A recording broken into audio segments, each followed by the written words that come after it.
main needs that I see at Central High School each day is really, for a lot of students, it's their basic needs, their basic skills to survive, their food, clothing, housing, all those issues impact the children. I'm Connie Gino. I'm the community health worker here at Bay City Central High School.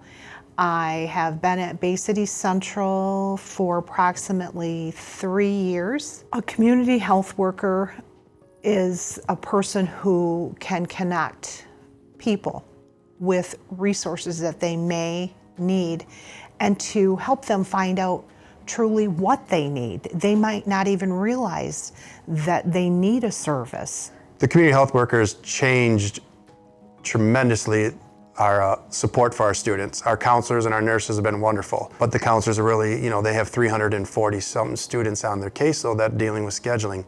The community health worker has been able to actually meet with these parents, meet with these students, and get them right to the agencies that'll help them out right away and not have to wait a week or two. It's immediate feedback for these parents. So it has been unbelievably beneficial for my students, for my families. And we see a difference with some of the students as they're coming to school, knowing that they have someone to go to and that someone's actually going to help them out. I came to Great Lakes Bay Health Centers in 2014. I was in the homeless shelter, and I realized that the shelter was not for me. It's a place for different kinds of people, but I wasn't one of them. After I left the shelter, I lived in my car for 3.5 years. I hadn't been to a dentist in over 5 years. And my fillings, my teeth, they were really bad. So when I first came to Bayside, they told me that I needed a lot of work done. I quickly got all that work done. And it was good for me to get it done, and it was good for them because they filled up that cancellation. So it was win-win for everybody, I think especially for me. I've had a lot of fillings. Of course, you get your teeth cleaned twice a year. I had a tooth pulled, and I've had crowns put on. And I'm almost sad to say it, but since 2014, not counting this year, I've been to the dentist here 50 times.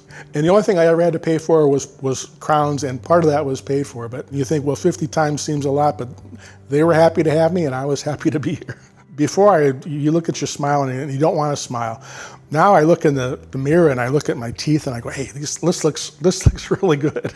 You know that your physical needs have been taken care of. Yeah, you're not young anymore. You can't do the things you used to do, but you're taking care of all the things that need to be taken care of because of this place. If they hadn't shown the care that they did, I would have been hard pressed to do this by myself. When I come in, it's not like I'm going to a doctor, it's like I'm seeing a friend. That's how I feel, and they're happy to see me as well. It makes it feel like they are anyway. Well, I had been doing drugs for more than 10 years. I broke my wrist, and then as soon as they gave me Vicodin for it, it was over. Never done anything your whole life, and all of a sudden you get a prescription for Vicodin. I feel like that is the worst drug that's ever been made. It's so addicting. The first pill I took, I knew it was over. I knew I was gonna use it, but I was also a very functioning addict. And that's what it was. I worked a full-time job. I was making good money, so I could afford my drugs. I couldn't afford anything else. I mean, my bills were barely getting paid. It was bad. It was real bad. So what brought me into Great Lakes Bay is I just got up. It was a Thursday morning, and I was just tired of being sick and tired. I was just tired of the chase and the everything. So I Googled nearest rehab center, and 1016 came up. Walking through that door Friday morning, whew, tough. That was one of the toughest walks I've ever had to take in my life. And thank God Greg was here. He immediately stopped what he was doing and sat down on the couch and talked with me, and we cried. He was a lifesaver. I wouldn't be here without him. When they brought me in, they had Paul bring me into this room. We had a conversation about what would it entail, what the program looks like. Was I willing to commit? And then I had to go into physical withdrawals. I had to be in moderate withdrawals to be able to take my first dose of Suboxone. So they scheduled me to come in the following Monday. I went home and I withdrawed. It was Mother's Day weekend. It was hard. It was so hard. It was a whirlwind when I got here on that Monday morning. I walked in the door and it was all kind of a blur. They took me in and immediately gave me like a rating, rated how far into withdrawals I was based on my symptoms. To be able to take something and be able to go the whole day and not feel those withdrawal symptoms, it was so freeing. The first week of Suboxone, it was pure joy. I was on the program for about 15 months. And then at the 15th month, I decided to wean down until I got completely off.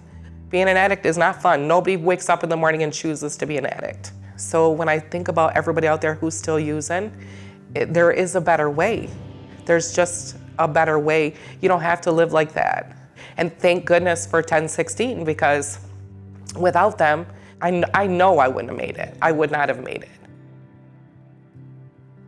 I started working as a nurse in 2017. I just have a caring heart for everybody, and I like to take care and be a helpful person. Pediatrics and women's care was always my passion when I went into nursing. What I love the most about working here at Great Lakes Bay Health Center is we empower women.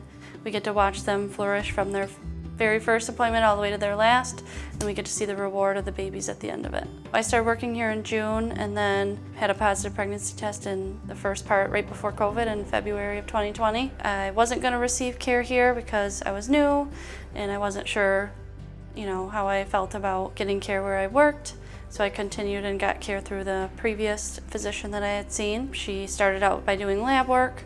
It quickly turned into she didn't believe that my pregnancy was continuing and believed I was having what's called an ectopic pregnancy, which is a pregnancy in the tubes versus the uterus. At that point I had thought, I wasn't pregnant or I was going to have miscarriage. I was devastated. I mean, yes, it happened quickly, but this is something we both wanted and we were really excited.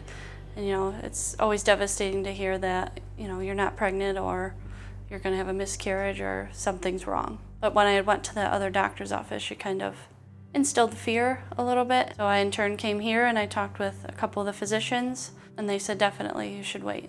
And that's when I felt the most safe, was when I talked with our doctors here, because they look at the whole picture versus just the lab work. They look at ultrasounds and the way the mom is feeling and all those things before making such a big decision. Once I came over here and everything was okay, they kept doing weekly ultrasounds just to see if things were forming. And then when I first seen that baby's heartbeat, I just cried. And everybody here was so excited because it was obviously they went on this journey with me. I mean, it was great. I could still cry about it today. I was exactly 35 weeks. I did have to have some postpartum support. Obviously, he was in the NICU, which was very traumatizing. Postpartum depression is very real. I needed the care and I finally reached out to, it was Dr. McKee at the time. And she's like, we're gonna get you on something. We're gonna make you feel better. I truly believe that my son wouldn't be here if it wasn't for Great Lakes Bay Health Centers.